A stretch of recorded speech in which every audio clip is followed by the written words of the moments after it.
বাংলাদেশের স্বপ্নের metro rail যা কিনা নগরবাসীর জীবনযাত্রাকে সহজ করে দিয়েছিল। বৈষম্য বিরোধী ছাত্র আন্দোলনে ক্ষতিগ্রস্তের শিকার হয় স্বপ্নের মেট্রো রেল। সাবেক প্রধানমন্ত্রী শেখ হাসিনা ক্ষতিগ্রস্ত মেট্রো রেল পরিদর্শন করেন এবং কান্নায় ভেঙে পড়েন। আমি নিন্দা করার ভাষা পাচ্ছি না। পরবর্তীতে মেট্রো রেল কর্তৃপক্ষ থেকে জানানো হয় ক্ষতিগ্রস্ত মেট্রো রেল পুনরায় চালু করতে ৩০০ কোটি টাকা এবং ১ বছরের সময় লাগার কথা বলে। অথচ ডক্টর ইউনূস সরকার গঠনের মাত্র ১৭ দিনের মাথায় ৪০ কোটি টাকা ব্যয় করে মেট্রো রেল পুনরায় চালু করেন, যা দেশের মানুষের কাছে ব্যাপক প্রশংসা পাচ্ছেন। তো অবশ্যই এই জিনিসটা আমাদের জীবনে একটা স্বস্তি ফিরে আনে। এরই সাথে সাথে সাধারণ মানুষ শেখ হাসিনা সরকারের দুর্নীতির বিষয়টি স্পষ্টভাবে ধরে ফেলেন।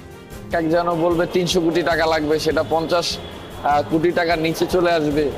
আসলে তো এটা জনমনে এখন একটাই প্রশ্ন, বাকি ২৬০ কোটি টাকা কাদের পকেটে পাচার হতো?